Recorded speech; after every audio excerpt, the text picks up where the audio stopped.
100 ஆண்டுகளுக்கு முன்பு கோட்டயம் மாவட்டம் வைக்கம் மகாதேவர் கோவில் இருந்த தெருவில் உழைக்கும் அடித்தட்டு மக்கள் நடக்க அனுமதி கிடையாது. கோவிலை தாண்டி செல்ல வேண்டும் என்றால் 2-3 ஃபர்லாங் தூரம் சுற்றித்தான் செல்ல வேண்டும். மாதவன் என்னும் வழக்கறிஞர் வழக்காடுவதற்காக நீதிமன்றத்துக்கு சென்று கொண்டிருந்தார். நீதிமன்றம் அரண்மனைக்குள் இருந்தது.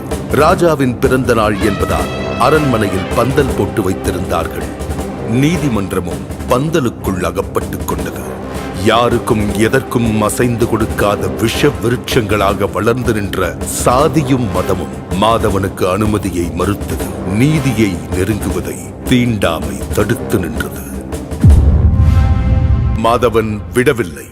அண்ணல் காந்தியடிகளின் ஆலோசனையில் தலைவர்கள் காங்கிரஸ் கட்சியுடன் 1924ஆம் வருடம் மார்ச் 30 அன்று தெருவுக்குள் நுழையும் சத்தியாகிரக போராட்டத்தை தொடங்கினார்கள். உயர் சாதியினரும் விடவில்லை. வைக்கம் போராட்டத்திற்கு எதிரான இயக்கத்தை உருவாக்கினர். காவலர்கள் போட்டிருந்த தடுப்பை கூட நெருங்க விடாமல் போராட்டக்காரர்களை தடுத்தார்கள், மிரட்டினார்கள். கண்ணிருந்தால் தானே பாதை தெரியும் என சுண்ணாம்பு நீரை கண்ணில் வீசி பார்வையை பறித்தார்கள்.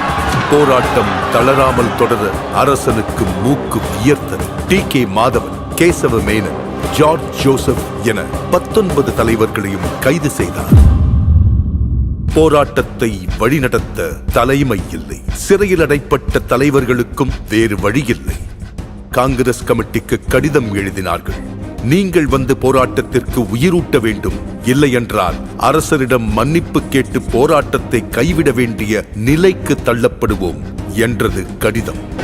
போராட்டத்தை தாங்கி பிடிக்க இரும்பு கரமே வந்தது. சாதிக்கும் தீண்டாமைக்கும் எதிராக எந்த சமரசமும் இன்றி போராட்டத்தை தொடர புறப்பட்டார் தந்தை பெரியார். வைக்கம் போராட்டத்தை சமூக போராட்டமாக மக்களிடம் கொண்டு போய் சேர்த்தார். கோவில் தெருவில் ஆடு நடக்கலாம், மாடு நடக்கலாம், மனுஷங்க நடக்க முடியாதா என்று கேட்டார். ஊர் ஊராக சென்று பிரச்சாரம் செய்தார். பெரியாரின் ஒவ்வொரு பேச்சும் வெடிகுண்டாக வெடித்து ஆதிக்க சாதிகளை அசைக்க மக்கள் கூட்டம் ஒன்று சேர்ந்தது. கலகலத்து போனது திருவிதாங்கூர் சமஸ்தானம். பெரியார் பேசுவதற்கு நீதிமன்றம் தடை விதித்தது. தங்கள் உத்தரவுக்கு மதிப்பளிக்க முடியாமைக்கு வருந்துகிறேன் என பெரியார் பதிலடி கொடுத்தார். கைதும் செய்யப்பட்டார். 1 மாதம் சிறையில் இருந்து திரும்பிய பெரியார் மறுபடியும் வைக்கம் சென்றார். மீண்டும் பிரச்சாரம், மீண்டும் சிறை. இம்முறை 4 மாத கடுங்காவல் தண்டனை. மலையை சிறை என்ன செய்துவிட முடியும்? இந்த நேரத்தில் திருவிதாங்கூர் ராஜா சர் ராமவர்மா திடீரென காலமானார். சிறையில் இருந்தவர்கள் விடுதலை செய்யப்பட்டனர். வெளியே வந்த பெரியார் மீண்டும் போராடினார். பெரியார் தலைமையிலான போராட்டத்திற்கு பலன் கிடைத்தது. திருவிதாங்கூர் ராணி பேச்சுவார்த்தைக்கு முன்வந்தார். அண்ணல் காந்தியடிகளை பேச்சுவார்த்தைக்கு அழைத்தார்கள். பேச்சுவார்த்தைக்கு வந்த காந்தியடிகளிடம் தெருவில் நடக்கக்கூட அனுமதி வழங்குகிறோம், அதற்கடுத்து ராமசாமி கோவிலுக்குள்ளும் நுழைய வேண்டும் என போராடினால் என்ன செய்வது என்று ராணி கேட்க காந்தியடிகள் பெரியாரிடம் பேசினார். பெரியார் தனது நிலைப்பாட்டை விட்டுக் கொடுக்கவில்லை. பாதையை திறந்து விடட்டும், அதற்காக கோவிலுக்குள் நுழைய போராட மாட்டோம் என உத்தரவாதம் கொடுக்க முடியாது.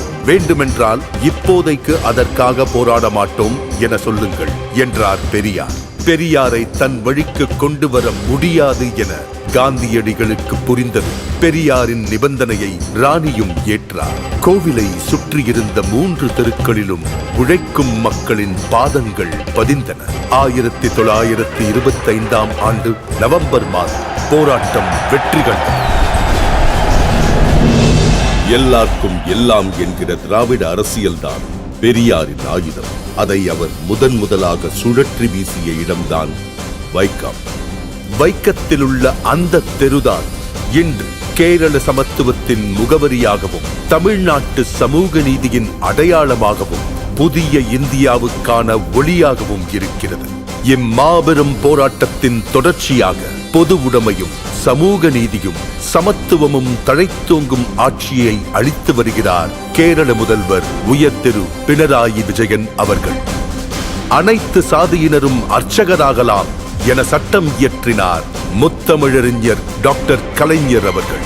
அதை நடைமுறைப்படுத்தினார் தமிழ்நாடு முதல்வர் உயர் திரு மு.க. ஸ்டாலின் அவர்கள். பெரியார் வகுத்து தந்த சமூக நீதி பாதையில் வீறுநடை போடுகிறது மாண்புமிகு தமிழ்நாடு முதலமைச்சர் திரு மு.க. ஸ்டாலின் அவர்களின் தலைமையிலான சமூக நீதி காக்கும் அரசு. 100 ஆண்டுகளை தாண்டியும் பெரியாரின் பகுத்தறிவு ஓர் ஆயுதமாய் பழமைவாதத்தை வேரறுத்து வருகிறது. இந்நிலை வைக்கம் போராட்டத்தின் நூற்றாண்டை சிறப்பிக்கும் வகையில் தமிழ்நாடு அரசு சார்பில் வைக்கத்தில் அமைந்துள்ள பெரியார் நினைவகம் ரூபாய் 8.14 கோடி மதிப்பீட்டில் புனரமைக்கப்பட்டுள்ளது. ஓர் உரிமை போராட்டத்தின் நினைவுகளை தமிழ்நாடு, கேரளா ஆகிய 2 மாநிலங்களும் இணைந்து கொண்டாடுவது சமூக நீதி பயணத்தின் முத்தான தருணம். இந்தியாவின் கவனம் இதை நோக்கி திரும்பும்.